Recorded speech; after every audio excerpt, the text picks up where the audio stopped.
Hey, it's Alan, and I just wanted to let you know that you can now listen to the ongoing history of new music early and ad-free on Amazon Music, included with Prime. I'm going to try and tell the complete history of rock music in just 90 seconds. Are you ready? Here we go. Rock and roll begins in the 1950s when R&B and several other genres merge, thanks to Elvis, Chuck Berry, and Little Richard. There's a lull when Elvis goes into the army, but is soon filled by the Beach Boys and songs about California and surfing, followed almost immediately by the Beatles and the British invasion. Then comes Dylan, the hippies, and drugs, leading to everything from an explosion in garage bands to groups that make music so complex they might have well have been classical musicians. That's prog. The 70s see album sales explode and the domination of FM rock radio. Recording studios and techniques become more sophisticated and rock follows. Meanwhile, punk comes along as a potent reactionary force where everything is ripped up and everybody starts again. Punk evolves into new wave in all its flavors, including those powered by synthesizers. Hair metal takes over for most of the 80s before flaming out and being replaced by grunge and all the alt-rock of the 1990s, while Britain has a great time with Manchester and Britpop. But that gets tired after a while, but is reborn under the guise of indie rock in the late 90s and early 2000s. Then streaming comes along and blows up all the cycles of music and introduces an uncountable number of approaches and sounds. So, in summary, early rock and roll, surf rock, British rock, garage bands, psych rock, metal, soft rock, country rock, proto-punk, pre-punk, punk rock, plus prog rock, power pop, corporate rock, new wave, alternative indie, grunge, industrial, goth rock, Manchester, Britpop, rap rock, and the indie rock revival. That was 83 seconds. Not bad. One thing I didn't mention is something known as post-rock. That's weird. The name implies something comes after rock, but rock is obviously still with us. So how can there be an after when there's still a now? Let's see if we can deconstruct things. This is part one of an attempt to define the slippery term known as post-rock. This is the Ongoing History of New Music podcast with Alan Cross.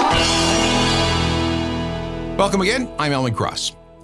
As humans, we have this instinctive need for organization because we want to understand what's going on. And this often means putting things into nice, neat piles and giving these piles labels and names. This happens a lot with music. There is so much of it out there, at least a couple 100 million songs. And we do whatever we can to sort through it all. Sometimes the labels that we give these piles are clear and concise. Other times, not so much, because the sort of music we're trying to categorize doesn't want to be categorized. It just doesn't fit any of the boxes we've made. So we make another box, a junk drawer sort of thing, where we throw all this stuff until things resolve to a point where we can go and sort things. Or not. This brings me to one of the most baffling genres, and I think it's a genre, of everything that has been branded post-rock. Like I said, the use of the prefix post implies that this music comes after rock. Rock is over, done, finished, and this is what comes next. But since rock is still very much with us, what's so post about the music that we find in this particular junk drawer? Well, nothing, actually. Post-rock is still rock, but it is different enough, just different enough, to make it stand outside what we would call normal rock. And you can make that mean whatever you like. It's going to take 2 programs to sort everything out here. And along the way, you're going to hear some really interesting music. It may not all be your jam, but if you pay attention, you can hear how these sounds have crept across all rock music over the decades. Or maybe, and this is my hope, you'll be lured down the post-rock rat hole. And trust me, many delights await. If we're going to start somewhere, the Velvet Underground is a good place. When they first appeared in 1965, rock and roll, which is what we call the singles-oriented music about basically cars and girls and that sort of thing, was still largely considered to be disposable, effervescent, here today, gone tomorrow, and the domain of AM radio and 7-inch singles played on a portable record player. This was not serious music, and it wasn't for serious people. That was the thinking. But beginning in 1965, there was a change. The music became deeper, more sophisticated, more existential. It was maturing into a potent art form that demanded respect, analysis, and study. And this is when the nomenclature begins to change from rock and roll to just rock. And let me emphasize this as much as I possibly can. The Velvet Underground was not normal for 1965. First, their name came from a trashy novel about BDSM. They were from the gritty, dirty, seedy streets of New York. They sang about sex and drugs and weird street characters. They were so far outside the common standards of the cars and girls thing of the day that no one really knew what they were. They were signed to a jazz label because nobody knew what to do with them. The Velvets have been rightly called, in my opinion anyway, the first alternative band because they were definitely an alternative to what was happening with mainstream rock and roll. They were also probably the first post-rock band in that they couldn't be neatly categorized. I can't begin to tell you how weird this sort of thing was for 1965. It was outlier music for outsiders. Down ye sins of streetlight fancies, chase the costumes she shall wear, ermine furs adorn. Couple of things about that song, Venus and Furs. It has some of the characteristics that we would find in modern post-rock music. Song structure is definitely non-traditional. Texture is important. Atmospherics are paramount. And the subject matter is unusual. There are rock instruments, but they're really not used in the regular rock way. I mean, where are the riffs? It's all very experimental and unconventional. And this is the kind of stuff that would have never, ever been played on the radio. The next step on the post-rock ladder is probably the music that came out of West Germany in the 1970s. German musicians were looking to distance themselves from the music of Germany's Nazi past, which meant creating material that was different from what their parents and grandparents liked. These young people also wanted there to be a distinct German rock style, different from what was happening in the UK and America. They liked psychedelic rock and electronic music, and they were brave enough to try approaches that weren't necessarily rooted in the blues and R&B traditions of standard rock. Now, this music did rock, but in its own way. It was different enough for it to have its own name. The Germans called it kosmisch music, cosmic music. But then some cheeky Brit decided it should be called krautrock, and that name stuck. There are many different varieties of krautrock.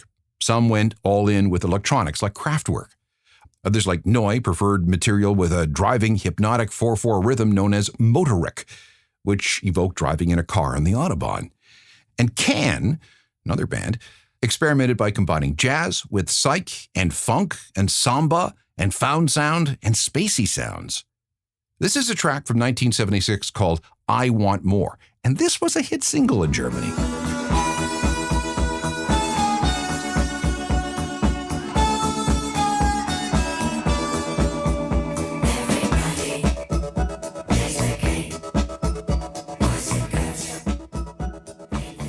Rock, right?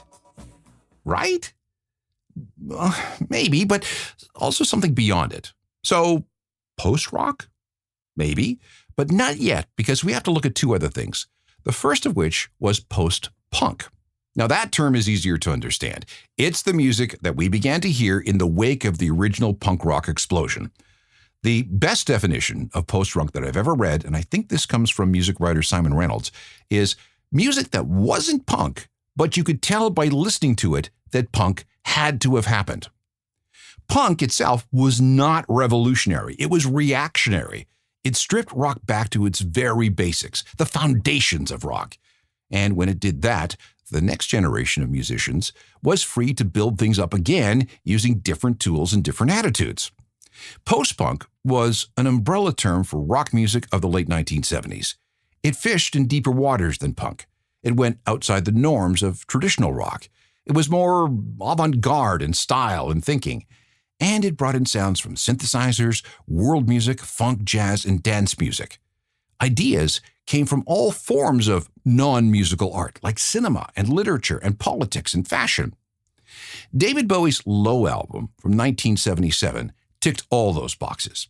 Produced by Brian Eno, a one-time member of the highly influential art rock band Roxy Music, Side 1 of Low was semi-conventional, featuring vocal performances. Side 2 was not. It was all instrumental. And here's an example. This is called Art Decade.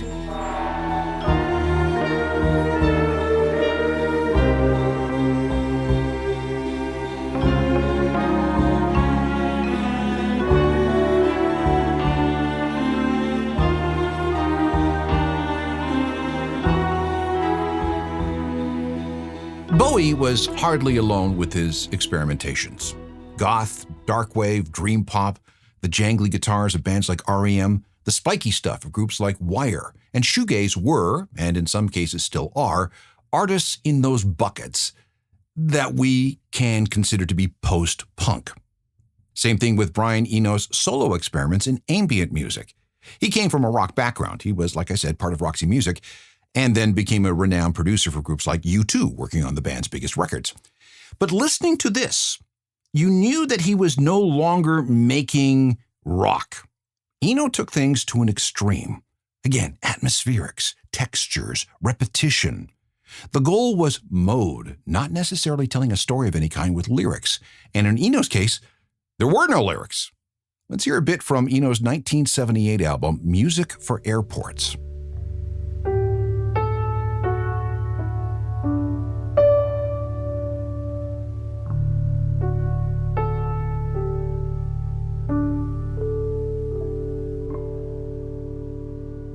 That's awfully relaxing, isn't it?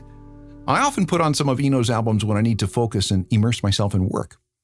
Public Image Limited, Johnny Lydon's band after the Sex Pistols, was also unconventional in its own way. Johnny deliberately set out to put together an anti-rock band, his words. Johnny moved away from the snarling guitars of punk and the riffage of traditional rock and embraced elements of Jamaican dub and reggae music. His bass player, Ja Wobble, was fond of saying that rock is obsolete. All this came together with a lot of deep bass, the use of noise, and even some dancey disco elements. The music was repetitive, designed for the listener to immerse themselves in the sounds, and that's the krautrock influence. In 1979, Public Image Limited released an album called Metal Box. We have to listen to this in context, too. Put yourself back in the late 1970s, and imagine hearing this for the first time. It was rock, but it wasn't. It was punk, but it also wasn't that. So what was it? Was it the next stage of the evolution of rock? Possibly. And then there was how it was released. Metal Box came in a literal metal box. 6 sides of 12-inch vinyl, each spinning at 45 RPM. Not normal. The first single was inspired by the death of Johnny's mom, and it was called Death Disco.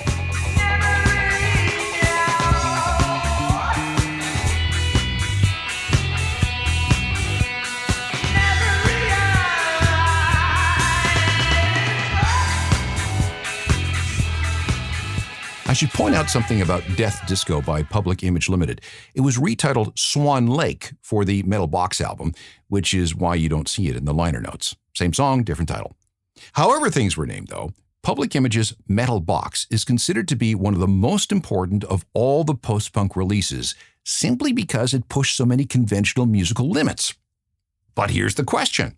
How long can a post-whatever era last before things evolve beyond that? Okay, let's try to answer that question in a second. Before we go any further in this history of post-rock, we have to loop around to New York for a very short-lived scene called No Wave. This happened in the late 1970s. This was very avant-garde stuff, material that was deliberately non-commercial and deliberately made to be difficult to listen to. Lots of dissonance, lots of noise, and a lot of guitar chords and sounds that just did not make sense. Elements of free jazz and funk and disco were sometimes incorporated. There was no consistent sound to No Wave. It was all about creating an effect and eliciting a response of any kind, even if it was anger. All No Wave artists professed to reject all conventions of rock, even as it was expressed in punk and new wave. It was nihilistic, it was pessimistic, it was confrontational, but it was also wrapped in an artsy guise that included cinema, fashion, and all manner of visual art. The best document of this era is a compilation album curated by, and here's that name again, Brian Eno. It was called No New York, and I'll give you a taste from that record. This is Teenage Jesus and the Jerks with their front person Lydia Lunch. It's called Burning Rubber, and it's one of the more accessible songs from the scene. And again, try to imagine hearing this in 1978. This was not Van Halen or even The Clash. It's a tough listen for most, but that's the whole point.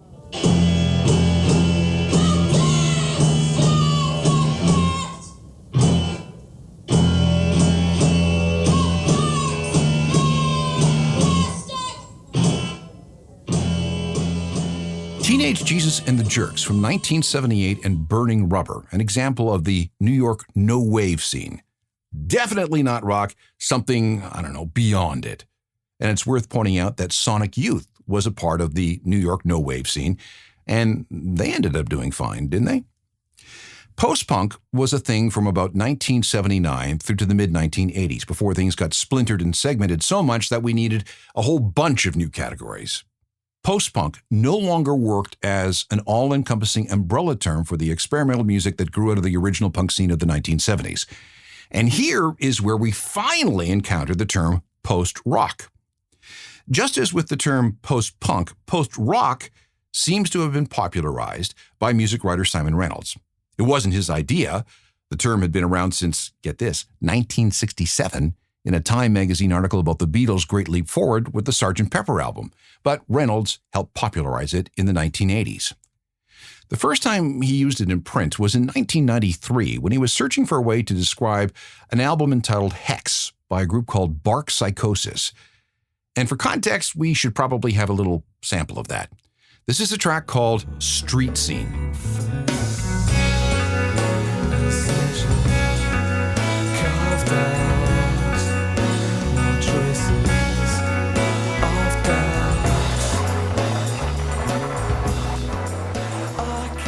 Here is where we begin to categorize groups as post-rock.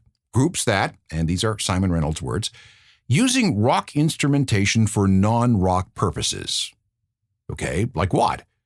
Well, for example, guitars used for texture and atmospherics versus riffing and power chords. As post-rock entered the music vernacular, people began to look back to see if there were any other earlier groups who met this criterion. And yes, there were. We can talk about the glorious noise of Ireland's My Bloody Valentine, a group founded in 1983. Dream pop, like the Cocteau Twins, works. This is very immersive stuff, heavy on the atmospherics and texture, with lots of effects and processing, and with only a passing nod to traditional song structures. We could include early industrial music. Go back and listen to some of the first recordings by groups such as Britain's Throbbing Gristle and Germany's Einstürzende Neubauten. That is wild stuff. The goal by these artists, and others, was to show that the electric guitar wasn't necessary, or at the very least, could be something other than a conventional rock instrument. We might also consider Talk Talk, a great English art rock band that was Radiohead before Radiohead. Led by Mark Hollis, Talk Talk went to places few dared to go, and with a period of great success. This is from a 1986 album entitled The Color of Spring, and was a throwback to the aesthetics of krautrock. A few synths, textural use of guitars, organ and piano, and some haunting vocals.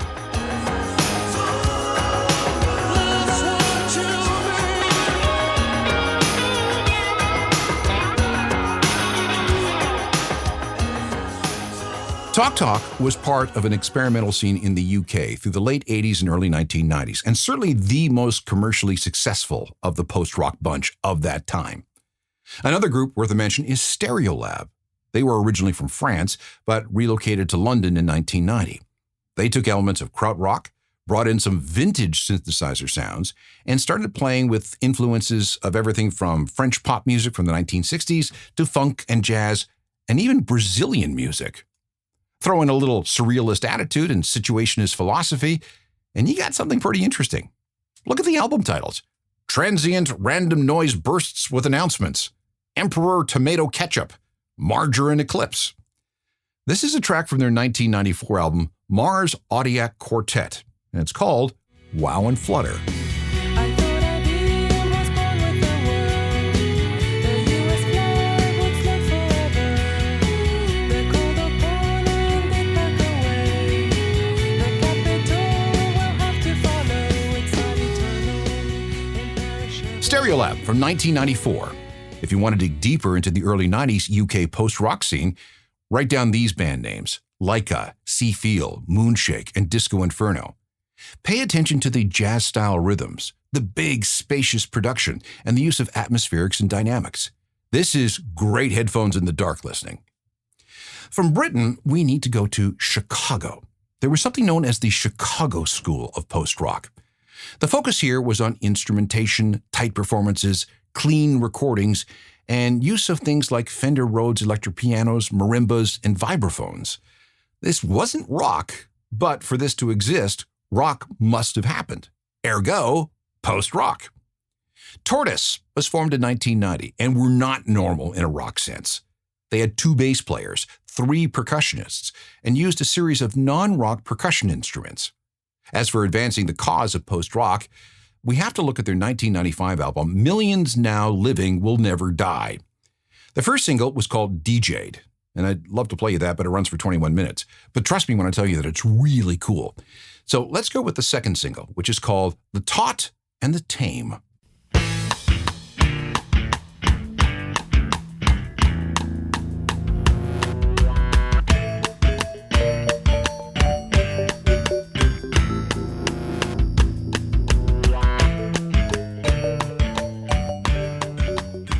Tortoise. Not exactly rock, but certainly with rock DNA. DNA that was somehow mutated into something more. Kind of like Peter Parker when he was bitten by a radioactive spider. Now, from Chicago, we must move to Canada for another look at the evolution of post-rock. And that scene, small as it was, helped define post-rock for the entire planet. Welcome back to the first part of a 2-episode story on this thing that we've come to call post-rock. As things were coalescing in their own way in both the UK and Chicago, something else was happening in Canada. Several groups were also bored with rock conventions, so they basically threw everything away and started again. Toronto had Do Make Say Think, who appeared in 1995. All instrumental, lots of bass guitar, jazzy drums, wind instruments, string instruments, and very distorted guitars. In Montreal, there is Godspeed You Black Emperor, a collective formed in 1994. They are fiercely independent with their own label and have a global cult following. And Trent Reznor of Nine Inch Nails is a major fan. Godspeed is highly influential in the post-rock universe. Most of their stuff is instrumental, although they do make use of spoken word monologues in field recordings. Tracks can extend to 20 minutes or more, but they need that time to build and set the mood, to create the atmosphere, to build to a crescendo, and then back down again. Themes can be dystopian, highly political, and even anarchist. They are also vocal supporters of prisoners and those who have been wronged by society, and there are tons of side projects, all pursuing the same ends. If we have to start somewhere, it should probably be with the band's 2000 album, Lift Your Skinny Fists Like Antennas to Heaven. This is a double record that features 4 20-minute songs. And in the time we have left, let's have a listen to as much of this piece as we possibly can. It is called Storm.